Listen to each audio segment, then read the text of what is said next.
yo estoy muy contento, estoy muy agradecido con Dios por volvernos a ver. La verdad es que los extrañamos. ¿Cuántos extrañaron el estar aquí?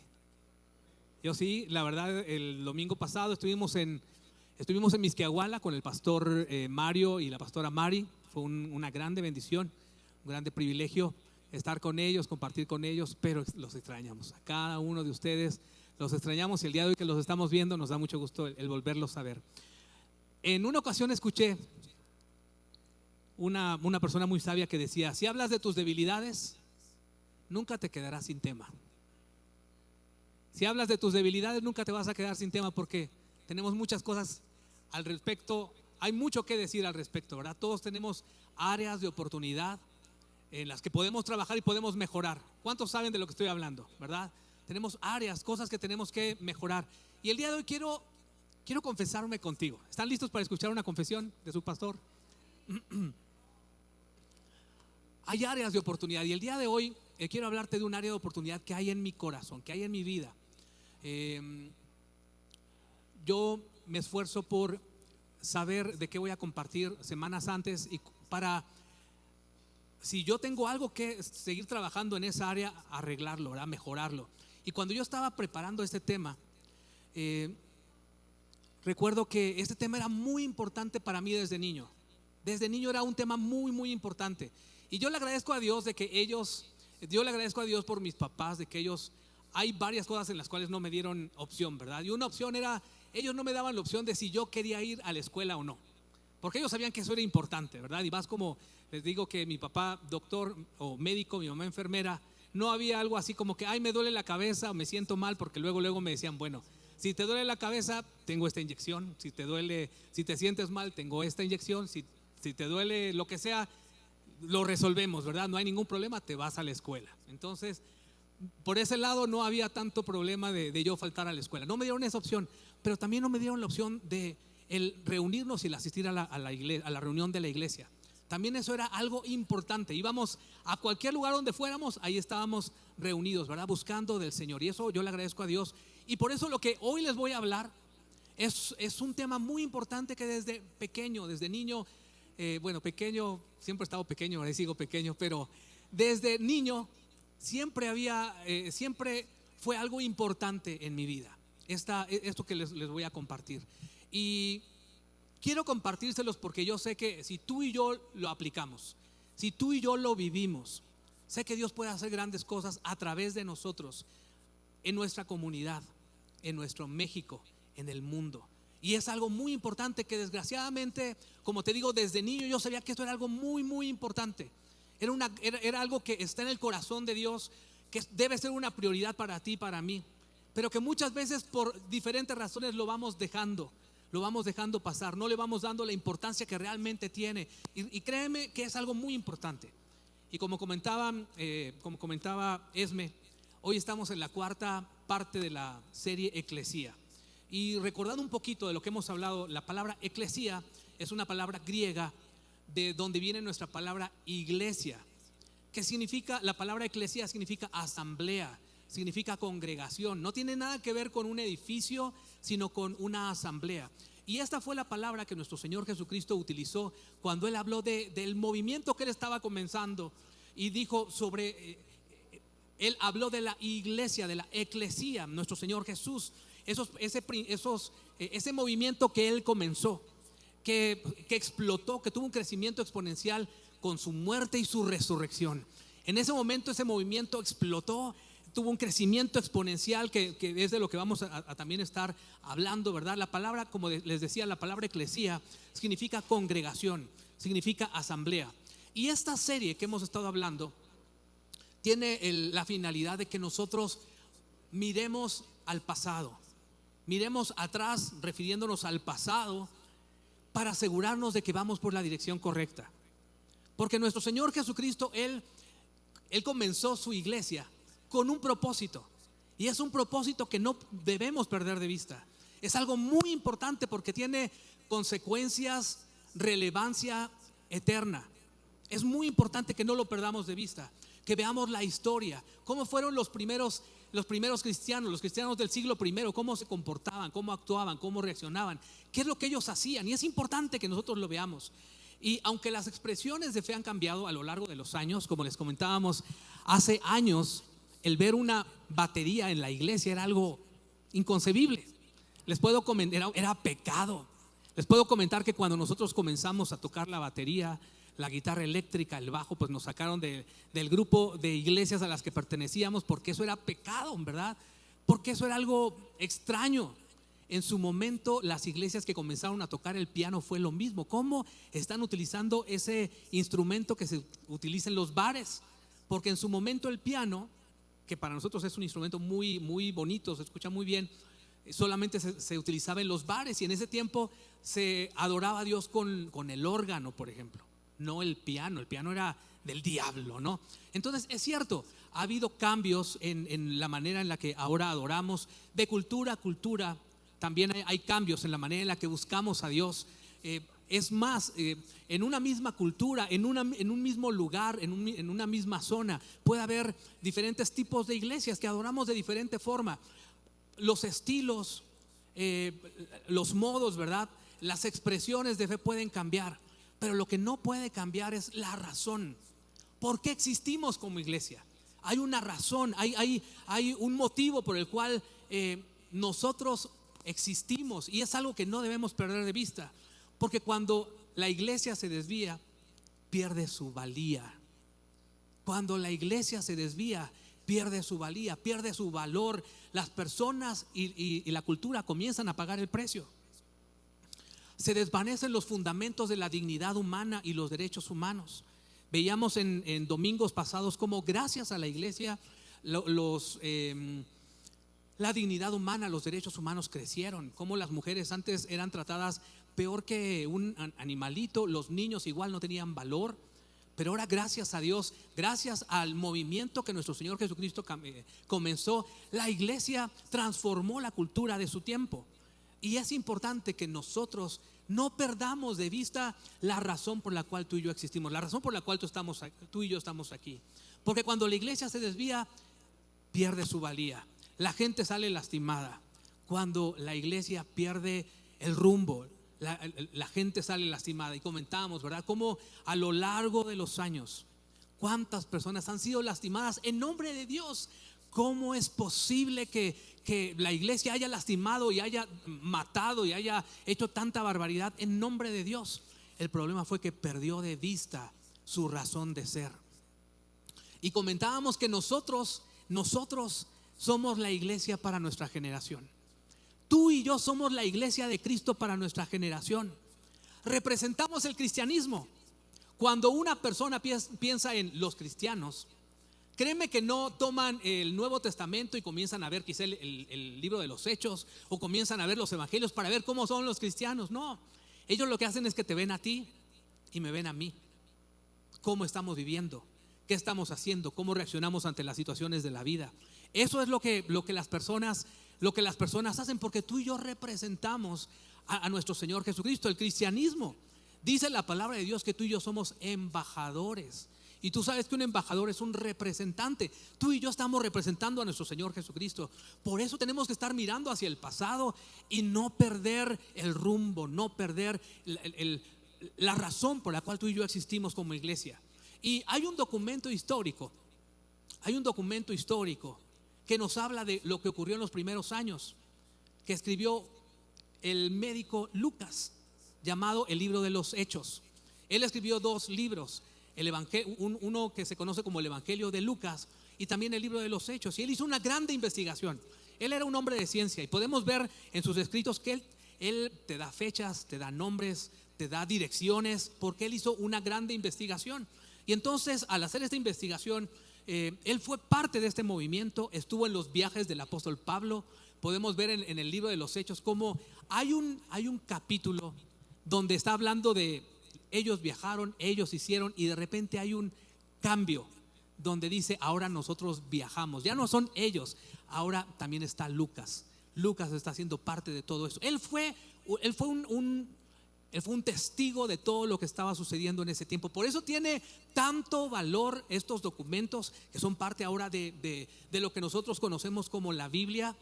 Este libro que fue un compendio que surgió después de la muerte y la resurrección de nuestro Señor Jesucristo, y ahora cómo podemos leer la palabra de Dios en la Biblia, ¿verdad? Entonces vemos en el Evangelio, más bien en el libro de los Hechos, cómo comenzó la iglesia de Cristo. Y vamos a ver algo que sucedió no años después, sino días después de la resurrección de nuestro Señor Jesucristo. Recuerden que lo que detonó el crecimiento del cristianismo,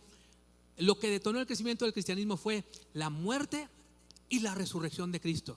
Eso fue lo que detonó el cristianismo. Claro que las enseñanzas de Jesús, cuando nosotros leemos las enseñanzas de Jesús, son maravillosas. Pues es la palabra de Dios, ¿verdad? Y podemos aprender mucho de ello. Pero si nosotros nos ponemos a pensar, la gran mayoría de las enseñanzas de Jesús las había dicho antes de morir en la cruz. Pero cuando lo arrestaron, ¿qué hicieron sus discípulos? Todos huyeron, se dispersaron. Pero cuando nuestro Señor Jesucristo murió, resucitó, y ellos lo vieron resucitar, vieron su muerte y luego vieron su resurrección, todo cambió. Ahí todo cambió y hubo una explosión y un crecimiento exponencial, que es de lo que vamos a hablar también el día de hoy. Los discípulos de Jesús comenzaron a proclamar y dijeron: es que estamos convencidos que Jesús es el Mesías, es el Rey de Reyes que hemos estado esperando. Nuestros abuelos, nuestros ancestros han estado esperando al Mesías, al ungido, al Rey de Reyes, al que nos va a liberar. Lo hemos estado esperando por años y saben, ya estuvo aquí. Estamos convencidos que es Jesús el que murió. Nosotros vimos cómo murió, pero estamos convencidos que es Él, porque no solamente murió, resucitó, y nosotros lo vimos, comimos con Él, tocamos donde pusieron los clavos, esos hoyos en su cuerpo. Nosotros estuvimos con Él, por eso estamos seguros y se los estamos diciendo. Y entonces en el libro de los Hechos, en Hechos 2:38, el apóstol Pedro, fíjate lo que les dice. Dice: cada uno de ustedes debe arrepentirse de sus pecados y volver a Dios. Recuerda que la palabra arrepentimiento significa cambio, ¿verdad? Es un cambio de dirección. Estoy viviendo de esta manera y me voy a volver hacia el otro lado. Estoy viviendo de una forma y lo que voy a hacer es que voy a vivir de otra manera. Eso significa arrepentimiento. Y dice: arrepiéntanse de sus pecados y vuelvan a Dios. Dice, cada uno de ustedes debe arrepentirse de sus pecados, volver a Dios, ¿y qué más? Ser bautizado. Esto es importante, ser bautizado. Y vamos a ver un poquito más adelante por qué es importante el bautismo, por qué es importante que nos bauticemos. Dice: en el nombre de Jesucristo para el perdón de sus pecados. Es importante. Dice, ahora, esto era algo muy disruptivo para ellos, porque bautizar para nosotros es algo normal.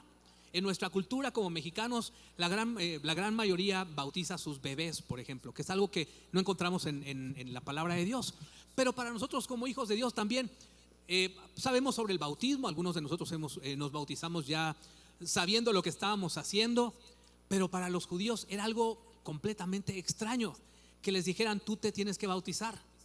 Si yo te digo te tienes que bautizar, quizá no es tan extraño, pero para ellos era completamente extraño, porque los que se bautizaban eran aquellos que no eran judíos, pero que querían convertirse al judaísmo. Los gentiles que se bautizaban decían: a través del bautismo me estoy identificando ahora con los judíos y ahora yo me vuelvo un judío. Pero Pedro, siendo judío, les estaba diciendo a los demás judíos que habían llegado a la fiesta de Pentecostés, les estaba diciendo: ustedes también se tienen que bautizar. Pero ¿cómo nos tenemos que bautizar si nosotros ya somos judíos? Se tienen que bautizar en el nombre de Jesús. Tienen que reconocer, tienen que identificarse con Jesús, que ahora son discípulos de Jesús. Por eso el bautismo es lo que significa una nueva vida. Me estoy identificando como un discípulo, como un seguidor de Cristo. Eso es el significado del bautismo. ¿Me estoy dando a entender? ¿Sí? Entonces, todos ellos eran judíos, pero les estaba diciendo: ustedes tienen que arrepentirse y bautizarse.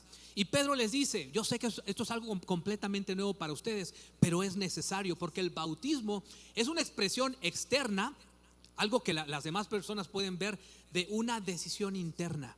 La decisión de: he decidido seguir a Jesús. Jesús es mi maestro, Jesús es mi Señor. He entendido que es lo mejor que yo puedo hacer, seguir sus principios. He entendido que Él murió y resucitó y pagó un grande precio por mí, y ahora quiero hacer su voluntad. Y por eso nos bautizamos, declarando que ahora somos hijos de Dios. Y luego dice el versículo 41, los que creyeron lo que Pedro dijo fueron bautizados. Después de creer, lo que tienes que hacer es bautizarte. Dice, y sumados a la iglesia en este mismo día, como 3,000 en total. 3,000 personas. Ahora imagínate, eran primero 12, luego 72, luego llegaron a ser 500, y luego de esos poquitos, de repente ya eran 3,000.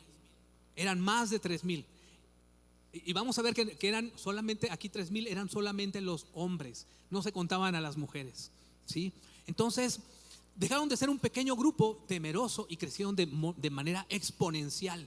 Crecieron mucho. ¿Cuántos dicen amén? ¿Y cuánto les gustaría que así, verdad? A lo mejor somos 12, comenzamos 12, comenzaron mis papás, un grupo pequeño, un grupo en casa, ¿verdad? Pero esto se tiene que extender porque esto es el reino de los cielos. Eso es lo que Dios quiere. Esa es la voluntad de nuestro Padre, que sigamos creciendo. Llegaron a ser más de 3,000 personas. Ahora imagínate, el lugar estaba a reventar. 3,000 personas. 3,000 personas. Algo sobrenatural había ocurrido. Las personas le estaban entregando su vida a Jesús. Estaban reconociendo a Jesús como su Mesías, como aquel rey que todos los judíos habían estado esperando por generación tras generación. El abuelo le había hablado al padre, y el padre al hijo, y el hijo al otro hijo, y así, ¿verdad? Generación tras generación les habían hablado de que iba a venir un Mesías que los iba a libertar, que les iba a dar vida, que los iba a restaurar, que los iba a hacer otra vez grandes como nación. Y estaban esperando a ese Mesías, pero ese Mesías, dice la palabra de Dios, a lo suyo vino, pero los suyos no le reconocieron. Mas a todos los que le recibieron, a los que creen en su nombre, les ha dado el derecho, la potestad de ser hijos de Dios. Entonces ese lugar, como te digo, estaba a reventar, ¿verdad? Y entonces Lucas, en el libro de los Hechos, dice que un día a las 3 de la tarde, hasta dice la hora, ¿verdad? A las 3 de la tarde, el apóstol Pedro y Juan van al templo a orar con otros cristianos o con otros discípulos de Jesús. Van al templo, van caminando y tienen que pasar por una puerta, y se encuentran con un hombre cojo. Me parece que es un hombre cojo de nacimiento, ¿verdad? Un hombre cojo. Y se encuentran con este hombre cojo de nacimiento que pedía limosna. Era una persona que la gran mayoría del pueblo lo conocía. ¿Cómo quieren llamarle? Pongámosle por nombre Felipe, ¿ok? Se llamaba Felipe. Este cojo se llamaba Felipe. Entonces todos conocían a Felipe, ¿verdad? Entonces ahora, en ese tiempo había algunas personas que creían que si tú tenías una enfermedad era porque algo habías hecho, habías pecado, o tus padres habían pecado. No sé si ustedes recuerden que al mismo Señor Jesucristo, sus discípulos le preguntaron de otro hombre que tenía un problema, creo que un ciego, y le dijeron sus discípulos: Señor, era un ciego de nacimiento. Señor, ¿pecó este o pecaron sus padres? Un ciego de nacimiento. ¿En qué momento pecó el bebito? De nacimiento. Dio muchas patadas a su mamá y pecó, o ¿cómo pecó? ¿Verdad? O sea, hasta eso, ¿verdad? Ni le pensaron los discípulos. ¿Pecó este o pecaron sus padres? ¿Y qué le dijo Jesús? Ninguno de los dos. Esto es para que se manifieste la gloria de Dios en su vida. Ahora, en ese tiempo había una tradición rabínica que enseñaba que cada vez que tú encontraras a una persona que tenía alguna situación de esa manera, tú tenías que decir: bendito sea el Dios juez justo. Cuando tú veías a un hombre cojo, cuando tú veías a una persona que tenía algún problema de salud, tenías que decir: bendito sea el Dios juez justo. En otras palabras, Dios, tú eres justo, y por algo esta persona tiene esta situación. Seguramente tú lo juzgaste y tú eres justo, Señor. Y qué bueno, casi qué bueno que tiene ese problema, ¿verdad? Tú eres un juez justo. Sabemos que eso es algo, solamente el único que puede saber las cosas es nuestro Dios, ¿verdad? Dice que nosotros quiénes somos para estar juzgando a otras personas. Dice la palabra del Señor en Romanos capítulo 14, me parece: ¿quién eres tú para juzgar al criado ajeno, ¿verdad? Al siervo ajeno. Entonces pasa Pedro y Juan, y entonces el cojo, que lo que él siempre hacía era pedir limosna, pues también les pide limosna. ¿Y qué le dijo Pedro a este hombre? No tengo oro ni plata, lo único que quiero es... No dijo romper la piñata, ¿verdad? Quería ver si estaban poniendo atención. Les dijo, yo no tengo plata ni oro para ti, pero te daré lo que tengo te doy. En el nombre de Jesucristo de Nazaret, levántate. En el nombre de Jesucristo de Nazaret, levántate y camina. Imagínate ese momento. Ese hombre cojo de nacimiento nunca había podido caminar. Yo no sé si tú algún día le has dado gracias a Dios porque puedes caminar. Yo tuve un problema y creo que no recuerdo cuántas semanas tuve que estar en cama, un problema de un músculo, y no me podía mover, y la verdad es que fue muy difícil, fue muy complicado. Y yo le agradezco a Dios cada vez que tengo oportunidad de caminar, o que puedo correr, o que puedo hacer ejercicio, lo que sea, le agradezco a Dios. Dios, gracias porque puedo caminar. Ahora imagínate este hombre, nunca había caminado. Imagínate a ese niño que está de 1 año, 2 años, 10 años, viendo cómo todos sus amiguitos estaban corriendo, jugando fútbol, y él solamente los estaba viendo. Quizá una situación muy difícil para él, para su familia. Cojo de nacimiento, lo único que le quedaba era estar pidiendo que otros le ayudaran, y siendo juzgado por todos los demás porque creían que él algo había pecado, o sus padres quién sabe qué habían hecho, ¿verdad? Juzgado por las demás personas. Pero en ese momento le dijo el apóstol Pedro, no tengo oro, no tengo plata, pero lo que tengo yo te doy. En el nombre de Jesús, levántate y camina. Imagínate ese momento cuando él se levantó. Las personas que lo conocían lo vieron. ¡Wow! ¿Qué hubieras hecho tú si nunca habías caminado? Ellos siguieron su camino. Dice la palabra de Dios que él iba caminando, corriendo, gritando, saltando, feliz, ¿verdad? Y se hizo toda una fiesta. La gran mayoría de las personas conocían a Felipe, el cojo. Y entonces se comenzó a reunir mucha gente. ¿Y qué creen que hizo Pedro? Les comenzó a predicar. Dijo, esta es una gran oportunidad, les voy a predicar. Y entonces él les comenzó a hablar. Ahí estaban los líderes religiosos, había mucha gente. Y dice el capítulo 3, versículo 6. Ahí fue cuando le dijo, yo no tengo oro ni tengo plata, ¿verdad? Dice el versículo 15, dice, ustedes mataron al autor de la vida, pero Dios lo levantó de los muertos, y nosotros somos testigos de este hecho. En otras palabras, aquí nadie nos contó, nosotros lo vimos. Ustedes los mataron, pero Dios lo levantó. Él está vivo. Estaba leyendo que un reportero de un diario muy importante en la Gran Bretaña estaba buscando algunos archivos de personas que estaban muertas, pero tenían archivos muy grandes de información de personas. En ese tiempo, estoy hablando de muchos años atrás, no había internet y no podían estar buscando en Google o alguna cosa así. Tenían que estar buscando en documentos. Estaba buscando, había una sección de gente muerta y de gente viva, y de repente encontró que en la sección de gente muerta estaba el nombre de Jesús. Y dijo, no, él no tiene que estar aquí, él no está muerto, él está vivo. Y lo sacó de los archivos de gente muerta y lo pasó a los archivos de gente viva, porque nuestro Señor Jesucristo, ¿cuántos saben? Él está vivo. Y ellos dijeron, a nosotros nadie nos contó, nosotros somos testigos de este hecho. Y el versículo 19 dice, ahora pues arrepiéntanse de sus pecados, vuelvan a Dios para que sus pecados sean borrados. Vuelvan a Dios para que sus pecados sean borrados. Y entonces los líderes religiosos dijeron, no, ya esto es suficiente, no podemos permitir más.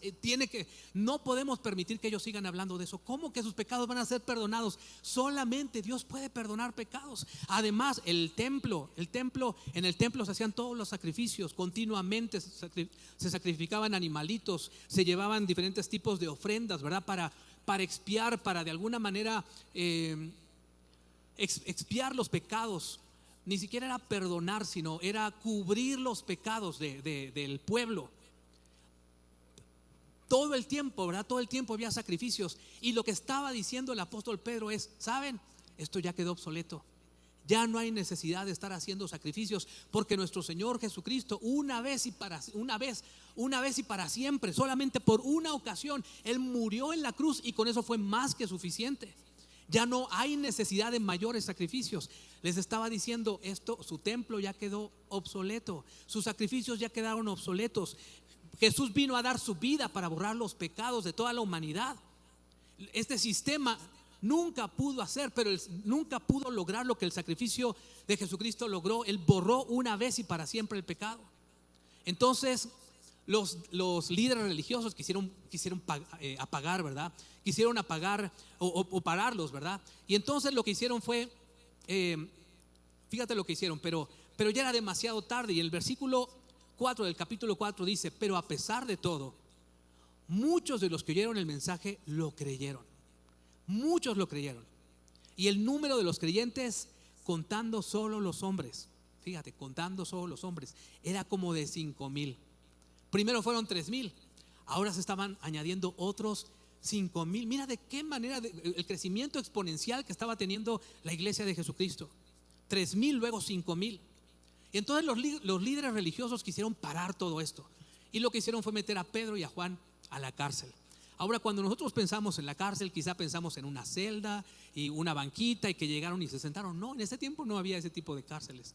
Eran hoyos profundos, no había drenaje. Entonces imagínate cómo estaba esa situación. Era algo horrible, era algo terrible. Pues ahí los metieron. Y luego los sacaron, tenían que juzgarlos, un juicio público.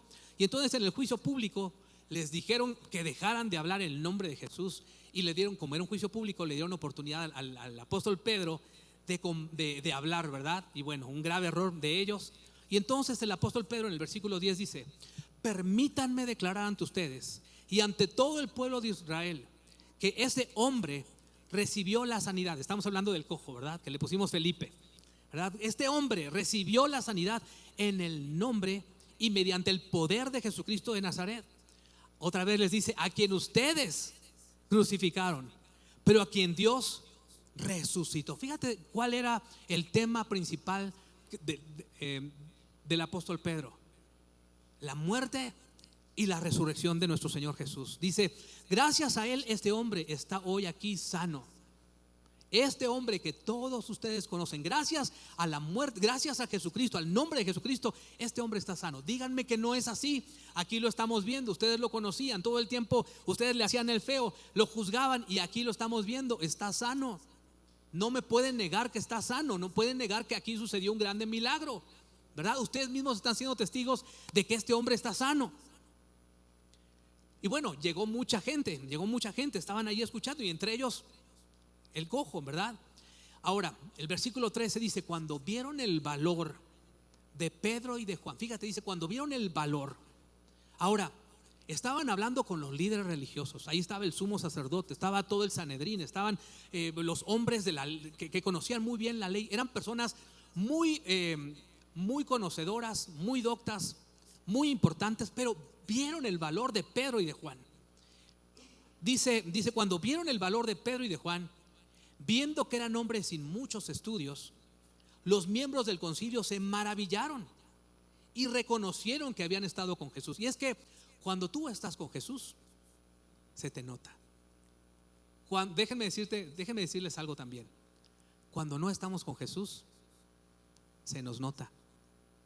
Cuando yo no estoy con Jesús, se me nota. Y si no, pregúntenle a mi esposa.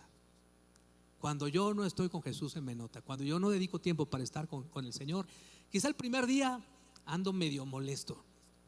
El segundo día que no dedico tiempo con el Señor, que no estoy con Dios, ya estoy bien preocupado, ya estoy afanado, ya comienzo a enojarme, ya comienzo a hablar mal, al rato estoy iracundo, ¿verdad? Se nos nota cuando no estamos con Dios. Pero cuando estás con el Señor, cuando has dedicado tiempo cada día a buscar su presencia, a orar, a leer su palabra, a meditar en Él, por supuesto que se te nota lo que Dios está haciendo en tu vida. Y aquí dice: se maravillaron y reconocieron que habían estado con Jesús.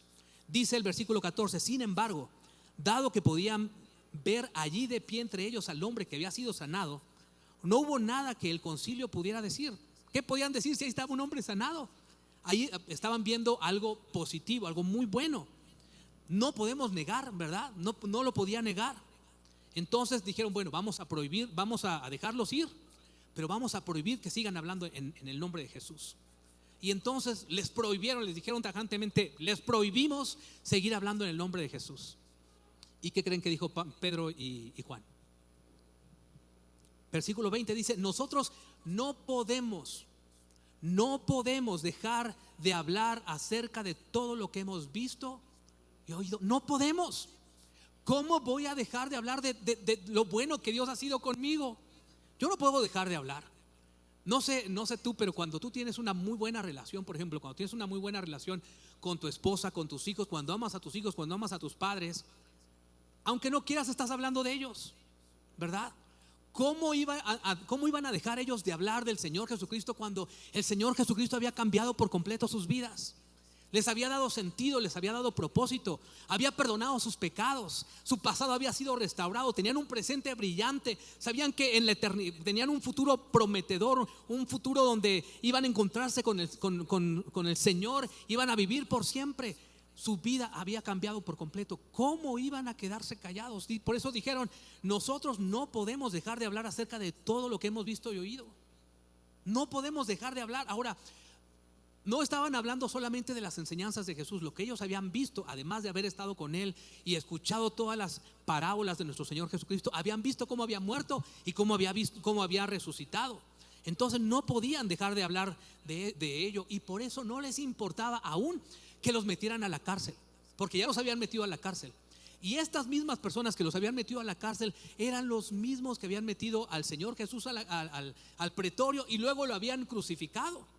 Entonces cuando estaban en la cárcel quizá estaban pensando, bueno manito, bueno Pedro, bueno Juan, quizá hasta aquí llegamos, pero gracias a Dios porque conocimos al Maestro y porque sabemos que aunque estemos muertos vamos a vivir, porque Él es la resurrección y la vida, y Él lo prometió, y Él ha hecho grandes cosas, y no sabían que iba a suceder, ¿verdad? Pero ellos dijeron, no podemos dejar de hablar, dejar de decir lo que hemos visto y oído, porque mira, el ancla y el fundamento del cristianismo es la resurrección de nuestro Señor Jesús. Por eso el mismo apóstol Pablo decía, si Jesucristo no resucitó, de nada sirve, vana es nuestra fe, ¿verdad? El fundamento es nuestro Señor Jesucristo, la resurrección, y por eso las amenazas no los pararon, ¿verdad? Ahora, las amenazas, la forma en la que reaccionan es la forma en la que ellos reaccionaron es donde nuestra vida, tú y yo nos conectamos con los primeros discípulos del Señor Jesús. Porque si nosotros actuamos como ellos actuaron, cuando nosotros somos quizá amenazados, cuando nosotros sufrimos cierto quizá rechazo, si nosotros reaccionamos como ellos reaccionaron, les aseguro que este mundo sería un mundo mejor. Por mucho este mundo sería un mundo mejor si nosotros reaccionáramos como ellos reaccionaron. ¿Cómo reaccionaron ellos? Versículo 23 dice, tan pronto como quedaron libres, Pedro y Juan volvieron a donde estaban los demás creyentes y les contaron lo que los sacerdotes principales y los ancianos les habían dicho. Sí, nos amenazaron, nos dijeron que le bajáramos a nuestra fiesta, que dejáramos de hablar de Jesús, pero nosotros les dijimos, ¿cómo vamos a dejar de hablar? No es posible. Dios ha sido tan bueno, nos ha cambiado, ha transformado mi matrimonio, ha hecho cosas sobrenaturales en mi vida, me siento mucho más libre, ya no siento todo el peso. ¿Cómo voy a dejar de hablar de lo que Dios ha hecho en mí? No puedo, es imposible. Nos amenazaron, pero no importa. Dice el versículo 24, cuando los creyentes oyeron las noticias, todos juntos, ¿qué hicieron?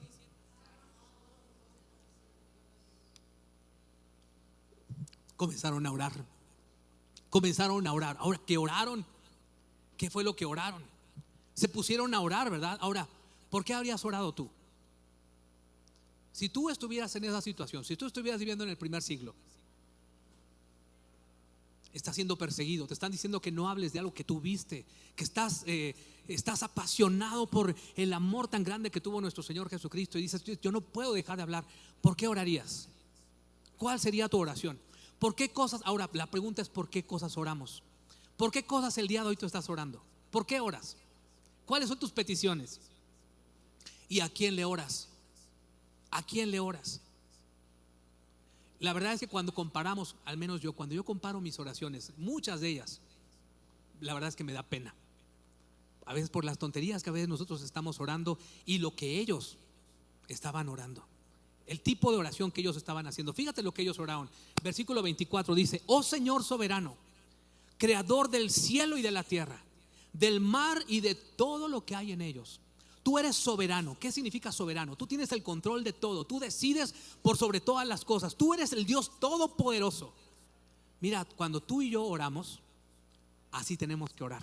Tenemos que orar con fe. No le estás pidiendo a alguien que no tiene poder. Le estás pidiendo a tu Padre Celestial, que tiene el control de todas las cosas. Y así tenemos que orar. Oh Dios soberano, Dios todopoderoso, tú tienes el control. Te tienes que acordar. Fíjate que en una ocasión yo estaba orando. A mí me gusta orar caminando. A algunas personas les gusta levantar las manos, a lo mejor a otros les gusta estar arrodillados, sentados. A mí me gusta caminar. Y yo por lo regular estoy caminando, ¿verdad? En mi casa estoy camine. Y estaba orando, y en ese momento el Señor me puso en mi mente: recuerda con quién estás hablando. Recuerda con quién estás hablando. Y me acordé de la mujer samaritana, cuando el Señor Jesucristo le dijo: si tú supieras quién es la persona con la que estás hablando, si tú supieras con quién estás hablando, entonces tú me pedirías a mí. Y el Señor me recordó esa palabra: recuerda con quién estás hablando. Estás hablando con el creador de todas las cosas, con el Dios que todo lo puede, con aquel que no le tiene que pedir permiso a nadie. Él tiene la última palabra. Nuestro Dios tiene la última palabra. Y así fueron las oraciones valientes. Son las oraciones que tú y yo tenemos que hacer. Oraciones valientes, sabiendo que le estamos pidiendo al creador de los cielos y la tierra, a nuestro Padre Celestial que nos ama. Así deben ser nuestras oraciones. Dice este versículo: oh Señor soberano, creador del cielo y de la tierra, del mar y de todo lo que hay en ellos. Versículo 27 dice, 28: de hecho esto ha ocurrido aquí en esta misma ciudad. Pues Herodes Antipas, el gobernador, Poncio Pilato, los gentiles y el pueblo de Israel estaban todos unidos en contra de Jesús, tu santo siervo, a quien tú ungiste. Sin embargo, todo lo que hicieron ya estaba determinado de antemano, de acuerdo con tu voluntad. Señor, mira, lo que estas personas hicieron, tú ya lo habías determinado. Dios, sí, a nosotros nos sorprendió. Estábamos esperando a Jesús que nos libertara de los romanos, y nos sorprendió el haberlo visto muerto. Fue una sorpresa para nosotros, pero sabemos que a ti no te sorprendió. Tú, dice aquí, sin embargo, todo lo que hicieron ya estaba determinado de antemano, de acuerdo con tu voluntad. Tú eres soberano, tú sabes lo que haces. Dice: y ahora, oh Señor, versículo 29, y ahora, oh Señor, escucha sus amenazas y danos a nosotros, tus siervos, protección, seguridad y libertad. Ahora, si tú has leído la palabra, si tú has leído este versículo, eso no dice ahora danos tu seguridad, libertad y protección. Eso no se lo pidieron los discípulos. Fíjate lo que realmente dice. Quiero que pongas atención. Dice: y ahora, oh Señor, escucha sus amenazas y danos a nosotros, tus siervos, dice, mucho valor. Danos mucho valor al predicar tu palabra. No estaban pidiendo: Señor, protégenos, guárdanos, que es algo importante, pero le estaban diciendo: Señor, danos valor, permítenos ser valientes, Dios, y compartir lo que tú has hecho en nuestra vida. Quita de nosotros el temor y danos la oportunidad de hablarles a otros lo bueno que tú has sido con nosotros. Danos ese valor. Danos el valor para hablar sin temor. Danos valor para hablar sin temor. ¿Puedes decir eso conmigo? Dilo conmigo: danos valor para hablar sin temor. Otra vez: danos valor para hablar sin temor. Eso fue lo que ellos pidieron. Esa fue la oración de los discípulos, de los primeros discípulos del Señor Jesús. Danos valor para hablar sin temor. Sigue mostrando señales, milagros. Demuestra tu poder para que las personas puedan entregar su vida a ti. Dice el versículo 31: después de esta oración, el lugar donde estaban reunidos tembló, y todos fueron llenos del Espíritu Santo. ¿Y cómo predicaban? Con valentía. Predicaban con valentía la palabra de Dios. Mira, recibieron una valentía, un valor sobrenatural. Ahora, cuando comparo mis oraciones con las de ellos, ¿cómo son tus oraciones? Si tú comparas tus oraciones con las oraciones de ellos, ¿cómo son tus oraciones? Quizá oramos cuando tenemos algún problema, ¿verdad? Dios, ayúdame. Y quizá nuestras oraciones son muy egoístas. Tenemos una fe quizá muy egoísta. Estamos orando por ciertas situaciones. Pero si nosotros pusiéramos tus oraciones, si nosotros viéramos en este momento tus oraciones, si las pusiéramos aquí, esas oraciones cambian el mundo, tienen algo que ver con un cambio, una transformación en este mundo, o solamente cambian tu mundo chiquito, tu mundo. Esas oraciones, lo que tú le estás pidiendo a Dios, ha cambiado quizá el destino de una persona, el destino de alguien más, de esos jóvenes que están deprimidos y que están teniendo pensamientos de suicidio. ¿Ha habido algo que haga cambio? ¿Alguna oración en tu vida ha hecho cambio en alguna persona? Porque mira, la oración es un indicador de aquello que valoramos. Aquello que valoramos es por lo que oramos. Oramos por lo que nos preocupa, ¿sí o no? Oramos por aquellas cosas que nos preocupan. Ahora, mi pregunta es, ¿te preocupa lo que a Dios le preocupa? ¿A ti te preocupa lo que a Dios le preocupa? Si no es así, estamos teniendo una vida de fe egoísta. ¿Qué pasaría si Dios respondiera con un sí a todas tus oraciones? ¿Habría cambios en la vida de otras personas? ¿O solamente estás pensando en ti?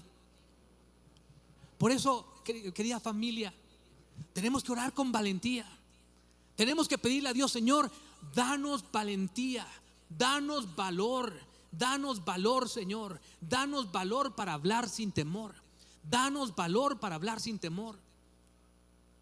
Valentía es el valor para hablar cuando el miedo te dice, quédate callado.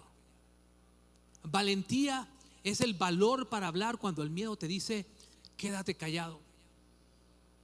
Ahora, no te estoy diciendo que te vayas a Plaza Satélite y tengas una pancarta que dice, te vas a ir al infierno, pecador, ¿verdad? No te estoy hablando de que hagas algo así, porque a lo mejor has visto gente que lo ha hecho y a lo mejor es la versión ruda de hablar de Jesús, pero no es la versión más valiente, ni es la manera en la que Dios quiere que hagamos las cosas. Pero déjame decirte, por eso yo te decía al principio, este es un área en la cual al menos yo tengo que crecer, y que en su momento para mí era muy importante.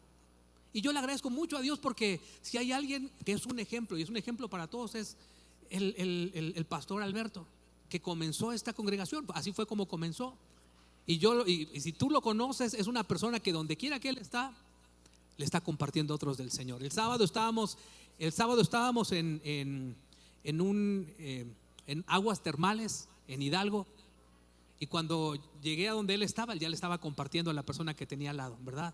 Y ya le estaba hablando de Jesús. Era un chofer, no me acuerdo ahorita de su nombre, pero ahí lo tengo, Hugo creo que se llama. Tengo su nombre, tenemos su nombre, platicamos con él. Mi papá le compartió del Señor, ¿verdad? Donde quiera que él está, le estaban haciendo una limpieza bucal, y le estaba compartiendo a quien le estaba haciendo la limpieza. Yo creo que fue antes o después, porque al momento pues no lo pudo hacer, ¿verdad? Pero le compartió a 3 personas en ese momento. En cualquier situación es una buena oportunidad para que otras personas sepan lo que Dios ha hecho en tu vida. Hace rato yo les decía, un amigo de la secundaria, a quien yo le compartí, un amigo de la secundaria, el año pasado me contactó y me dijo, David, hola, mira, ya por fin te encontré. Quiero decirte que soy pastor en Estados Unidos, y me dio el lugar. Un amigo a quien le compartí en la secundaria, el día de hoy es pastor. Unos amigos de la universidad, en ese tiempo estaba muy de moda los Simpson. Entonces yo para ellos era Flanders, ¿verdad? Los que se conocen a los Simpson saben quién es Flanders. Bueno, para ellos yo era Flanders, y me hacían bullying respecto a eso, ¿verdad? Era el ¿cómo sería? Cristianijillo, sería el cristianijillo, exacto. Entonces se burlaban de mí. Pero unos primos míos que son pastores, hace 2 o 3 años, Me los encontré en un congreso para pastor y estábamos platicando y me dicen, oye, ¿conoces a Alfredo? Y me dio el nombre de Alfredo y de Esther, no me acordé de su nombre, de Alfredo y Esther. Ah, pues sí, eran compañeros míos de la universidad, les compartí del Señor, se burlaban de mí. Pues, ¿qué crees? Ahora son mi mano derecha en la congregación. Y ellos me dijeron que te conocían porque ahí en el Facebook se dieron cuenta que etcétera, ¿verdad? Y ahí, bueno, el Facebook también hace milagros en ese aspecto. Fíjate, les compartí, se burlaron en ese tiempo. El día de hoy están sirviendo al Señor. El día de hoy están sirviendo al Señor. Mira, tú no sabes lo que un momento de valor, de decir, Señor, dame valor para poder hablar sin temor. Dame valor para hablar sin temor. Tú no sabes lo que Dios puede hacer en tu vida cuando tú abres tu boca y permites que el Señor Jesucristo hable. En la primaria yo tenía un grupo en el descanso, en el recreo. Les compartía del Señor. En la secundaria varios amigos igual les compartí del Señor. Y en el tiempo, en el recreo, en el descanso, teníamos un tiempo para buscar a Dios. Fueron algunos a la iglesia. En la preparatoria igual, algunos fueron a la congregación. Me acuerdo cuando éramos novios, Regis y yo, algunas ocasiones íbamos a la clínica 64 que quedaba cerca de su casa para compartirles a las personas que estaban ahí esperando entrar a la consulta, ¿verdad? Porque la gente necesita conocer al Señor. Lo que Dios ha hecho en nuestra vida no nos podemos callar. Por eso estábamos cantando hace rato, no te quedes callado. No te quedes callado. Dice aquí,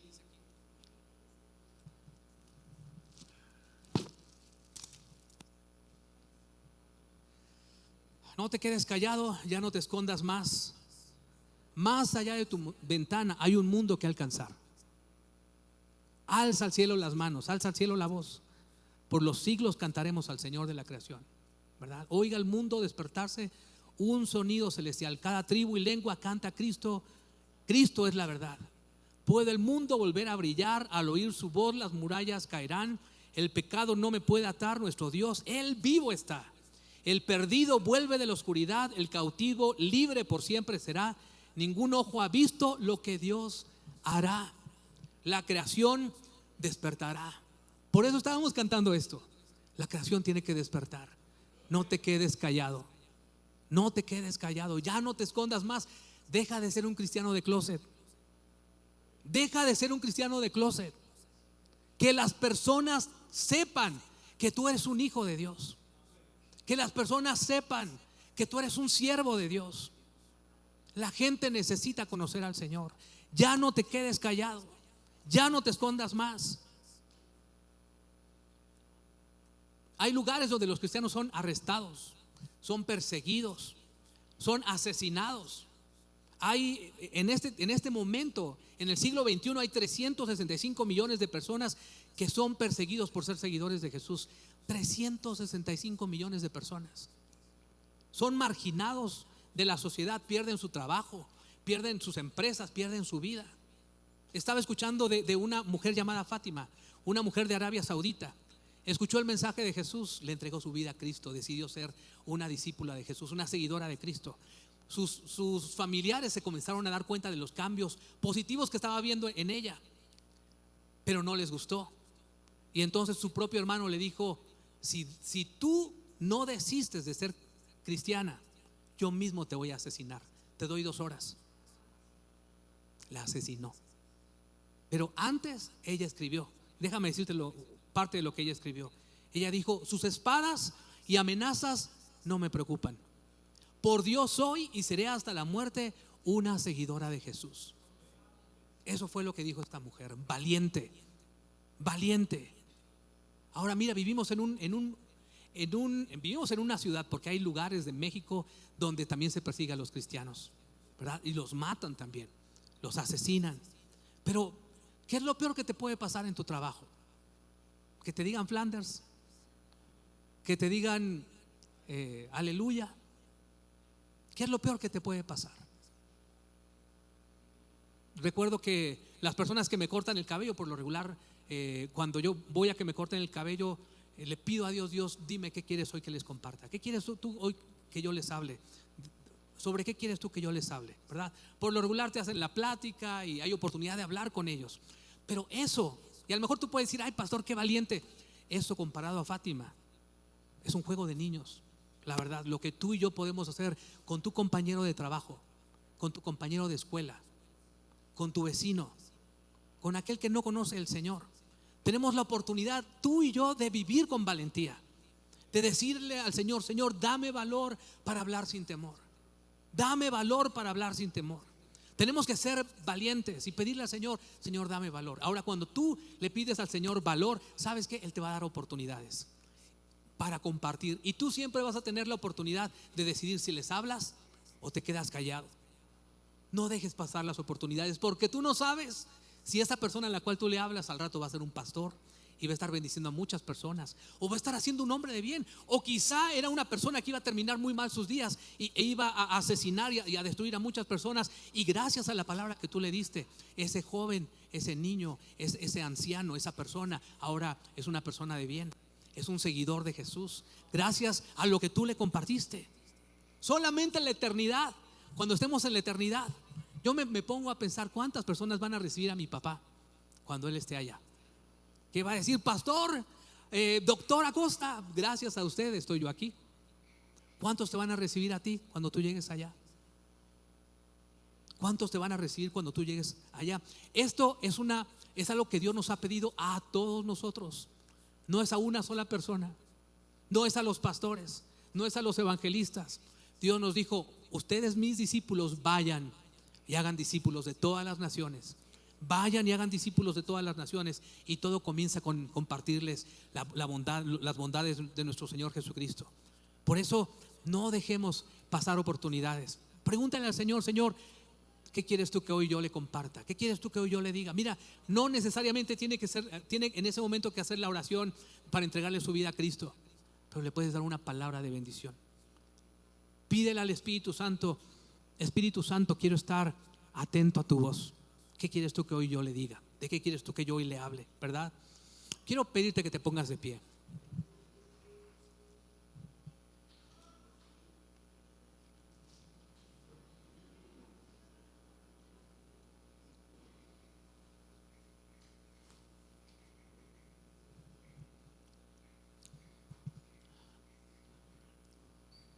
Hay una oración que me gustaría que hiciéramos y que la estuviéramos recordando, y es esta frase que dice: Padre Celestial, dame el valor para hablar, aunque el miedo me diga que es más fácil callar. ¿Lo pueden decir conmigo? Dice: Padre Celestial, dame el valor para hablar, aunque el miedo me diga que es más fácil callar. Dilo otra vez conmigo: Padre Celestial, dame el valor para hablar, aunque el miedo me diga que es más fácil callar. ¿Por qué no le pedimos al Señor, Padre, en este año, lo que resta del año, y en este mes de mayo, Padre, cierra tus ojos, Padre, en este mes de mayo, permítenos hablar con valor de tu palabra, de lo bueno que tú has sido. Señor, danos valor para hablar, aunque el miedo nos diga que es más fácil callar.